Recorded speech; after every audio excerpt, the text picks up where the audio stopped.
қалъаи Духтар яке аз рамзҳои асосии Боку ва пуррамзтарин ёдгориҳои Ичери шаҳр ба шумор меравад.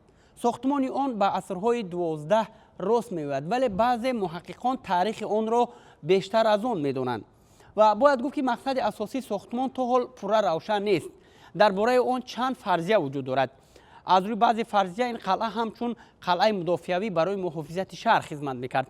тибқи фарзияи дигар ҳамчун маркази астрономӣ ё дар афсонаҳо манораи духтаре ки худро барои наҷот аз издивоҷи иҷборӣ ба баҳри Хазар андохтааст гуфта мешавад ва зиёда 30 метр баландӣ дорад.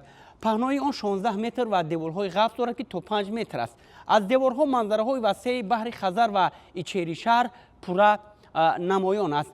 барномаи мо идома дорад. аз шаҳри Боку бинандагони гиромӣ моро пайгир бошед. бори дигар сипосу миннатдории худро барои таҳияи барнома ба сарпарасти барнома ширкати ватании мармарӣ баён мекунем. моро ҳамсафар бошед.